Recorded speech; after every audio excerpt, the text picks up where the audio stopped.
మొదటిసారి ఉత్తరాంధ్ర నుంచి మహిళ విజయ్ గౌరి ఉద్యోగ ఉపాధి హక్కుల కోసం ఎమ్మెల్సీ ఎలక్షన్లో పోటీ చేస్తున్నారు. అందుకుగాను మాజీ ఎమ్మెల్సీ ఎంవీఎస్ శర్మ బలపరిచిన కోరెడ్ల విజయ్ గౌరిని గెలిపించాలని విస్తృత ప్రచారం చేపట్టారు. ఓటు హక్కు కలిగిన ప్రతి ఒక్కరూ సమస్యల కోసం పోరాడే వ్యక్తి కోరెడ్ల విజయ గౌరిని గెలిపించాలని మీడియా ద్వారా మాజీ ఎమ్మెల్సీ ఎంవీఎస్ శర్మ విజ్ఞప్తి చేశారు. సంపూర్ణంగా రద్దు చేయాలని చెప్పి జీవోని ప్రస్తుత ప్రభుత్వం ఆ జీవోని రద్దు చేస్తున్నామని ప్రకటించినా సరే అందులో అంశాలను మాత్రం అమలు చేసేటటువంటి పని చేస్తుంది. దానివల్ల పాఠశాల విద్యారంగం మరింత నష్టం కలిగేటటువంటి ప్రమాదం జరగబోతుంది. ముఖ్యంగా హై స్కూల్స్లో సమాంతర మీడియంలు అనేటటువంటివి లేకుండా కేవలం ఇంగ్లీష్ మీడియంలోనే బోధన జరపాలనేటటువంటి నిర్ణయాన్ని ప్రభుత్వం చేస్తుంది. రెండో అంశం ఏంటంటే చాలా ప్రాంతాలలో +2 ఇంటర్మీడియట్ చదువుకునే దానికి పెట్టినటువంటి వ్యవస్థను కూడా ఈనాటి ప్రభుత్వం రద్దు చేయాలనే నిర్ణయం చేసింది. ఫౌండేషన్ స్కూల్స్లో 1-2 తరగతులని విలీనం చేయటం వల్ల కూడా ఎలిమెంటరీ పాఠశాల విద్యా వ్యవస్థ నష్టపోయేటటువంటి ప్రమాదం ఉంది. కనుక ఈ 3 అంశాలని రద్దు చేయించేదానికోసం ప్రభుత్వం మీద ప్రొటెస్ట్ చేసి విధాన మండలిలో మాట్లాడి ఈ అంశాలను రద్దు చేయించేదానికి పీడిఎఫ్ ఫ్రెండ్గా మా కృషి చేస్తామని చెప్పి తెలియజేస్తున్నాను.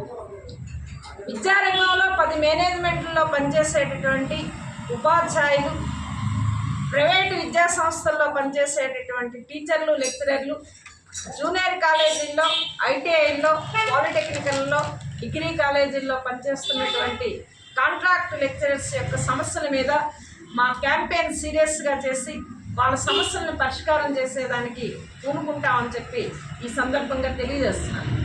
ముఖ్యంగా కాంట్రాక్ట్ లెక్చరర్స్ యొక్క క్రమబద్ధీకరణకు సంబంధించినటువంటి 114 జీవోను అమలు చేసేదానికోసం కృషి చేస్తామని చెప్పి మీ దృష్టికి తీసుకొస్తున్నాను.